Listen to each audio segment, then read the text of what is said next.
What happened, ये क्या हुआ, कौन जीता है, कौन हारा है ईरान इसराइल के इस कॉन्फ्लिक्ट में? और अब CNN ये कह रहा है कि अमेरिका ने तो इतना नुकसान पहुंचा ही नहीं सका ईरानी न्यूक्लियर इंस्टॉलेशंस को। इसमें कोई शक नहीं है कि जो अग्रेसर थे इस कॉन्फ्लिक्ट के अंदर, यानी कि इजराइल और बाद में western powers headed by USA, वो अपने जंगी मकासद में मकासद हासिल नहीं कर सके। और ईरान जो एक ऑपरेसर था इस कॉन्फ्लिक्ट के अंदर, उसने इतना अच्छा जवाब दिया कि जो मिथ्स थी जो 50 से 60 साल से इस इलाके में फैलाई जा रही थी, वो बड़ी बड़ी मिथ्स जो हैं वो टूट गई। जब जब इजराइल कॉन्फ्लिक्ट में दाखिल हुआ ईरान के साथ, तो उसने अपना सिर्फ एक ही हदफ रखा और उसने कहा कि जी कि मैंने ईरान की न्यूक्लियर कैपेबिलिटी को डिस्ट्रॉय करना है।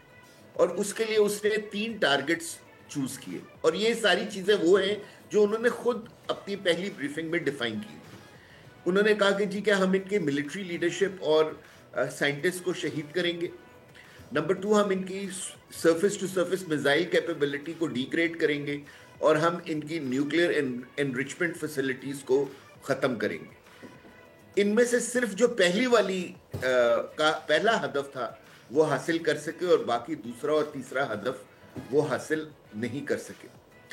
जो एक बहुत बड़ी मिथ थी इस इलाके में, जिसकी वजह से गल्फ स्टेट्स जो हैं वो इजराइल से जंग करते हुए घबराती थी, वो ये था कि ठीक है, हम कुछ भी कर लें, हम इजराइल का मुकाबला नहीं कर सकते, क्योंकि 1, उनके पास बहुत स्ट्रॉन्ग एयरफोर्स है, और नंबर 2, उनका आयरन डोम इतना स्ट्रॉन्ग है कि वो आप कोई मिसाइल्स उसके अंदर पेनिट्रेट नहीं कर सकते। ईरान ने ये मिथ भी ब्रेक करके दिखलाई कि नहीं, अगर आप अकल और दानिश के साथ अपने वेपन्स को, बेशक वो कितने ही क्रूड हो, आप इस्तेमाल करें, तो आप दुनिया की बेहतरीन आयरन डोम जो है उसको भी डिफीट कर सकते। जंग के दूसरे तीसरे दिन दोनों कंट्रीज जो है वो वॉर ऑफ एट्रिशन में चली गई। वॉर ऑफ एट्रिशन ये होती है कि जी कि आप एक दूसरे को नुकसान पहुंचाते हैं, और जिस कंट्री की ज्यादा ताकत होती है नुकसान बर्दाश्त करने की, वो कंट्री जंग जीत जाती है। इजराइल ने ये शो किया कि इजराइल के अंदर नुकसान बर्दाश्त करने की कैपेसिटी बहुत कम है।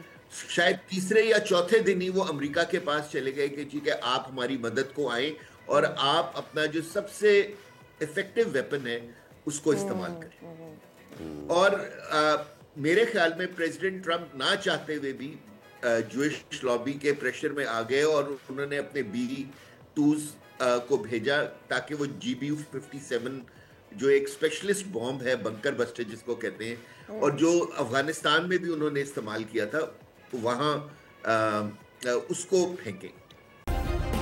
सब्सक्राइब करें और बेल दबाएं ताकि कोई खबर रह न जाए।